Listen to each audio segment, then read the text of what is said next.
What's up, guys? It's Jay, MorninAfterKill, and I'm back here on Borderlands 2. And sometimes I like to rant. You guys know this. But sometimes when something is really built up inside of me and I feel like I want to let it out, I go ahead and I write a letter to level my head. And if I still feel the same way after I wrote the letter, then usually I'll send a letter or I'll read it to you. And that's what this is. I'm bringing a series back from the dead for one more episode, and this is going to be my open letter to Gearbox. So let's get right into it. Dear Gearbox, I love Borderlands 2.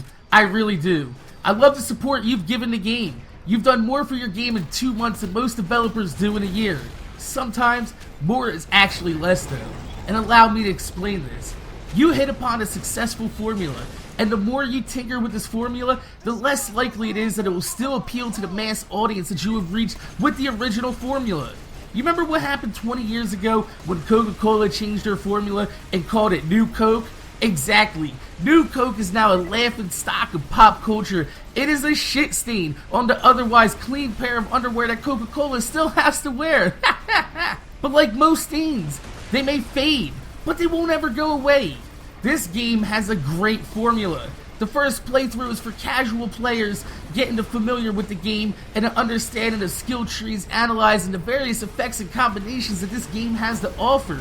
The second playthrough is meant to be more difficult and puts more emphasis on getting the most out of your arsenal and your loadout. By the time you finish the game, it's on to exploring the world as a powerful, badass, fully leveled character. And we do this until more storyline DLC comes out. The point of the game is to find the most unique and powerful weapons to continue this badassery on into the DLCs. Vault hunters around the world set off on a quest to farm bosses for their legendary items. However, they were left disappointed. People have spent hundreds of hours of farming the same boss over and over and left wondering if their game is broken because the boss they're farming is not dropping what they're looking for. What should have felt like fun has now turned a gaming session into what felt more like work. And then that one fateful session when a legendary does drop, you get the feeling that the time spent was not really worth the reward. And then came the conference call into B-Shield. Once the conference call into B-Shields actually started becoming popular and people were realizing that they could embarrass even the toughest bosses in the game, this actually made farming for a legendary weapon in one session with your friends actually possible. People finally had a realistic shot at sitting down for a few hours with friends and killing bosses quickly and repeatedly to gain access to see what different effects each legendary weapon has, and it spread like wildfire. But it also split the community into two different subsects. One half of the community was called for a nerf. The other half of the community was just fine with overpowered farming. And showing the great developer that you are, for the benefit of your own game, you chose to fix what you saw was broken. The only problem is that you had a major oversight to what the original problem was. And the original problem that caused this combination to become so popular is that people were grinding and farming difficult bosses for over hours and hours of game time without being rewarded for their efforts. The legendary drop rates are the problem in the game, not the conference call or the B. If it didn't take hours upon hours of unsuccessful farming to finally drop one weapon into a group of 4 people playing, they wouldn't have resorted to duplicating these powerful weapons and making a mockery of the toughest bosses you had to offer in order to balance out the effort spent to reward gained.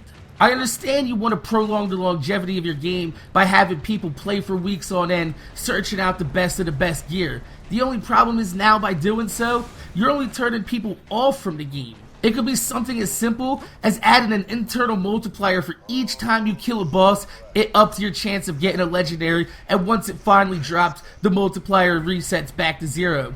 It could have even been a difficulty slider to up the chances of better loot being dropped. I would rather have 2 or 3 epic boss battles, each lasting over an hour or so long, if I had a realistic shot at getting the loot that I wanted.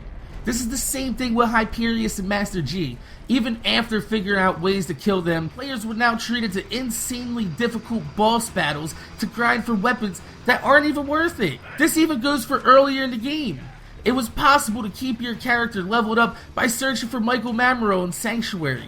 An awesome thing in itself that you included him in the game. Even cooler that you made him offer up a weapon that will be decent enough to help your character with his next quest, because the loot found on the last quest is already obsolete for the next. But then again, you nerfed him. I haven't seen Michael since. What used to put a smile on my face and remind me that the developer of the game I'm playing cares about their community has turned into a usual disappointed feeling when I can't find his living legacy within Sanctuary. You give us awesome unique side missions to give us access to more loot with different effects.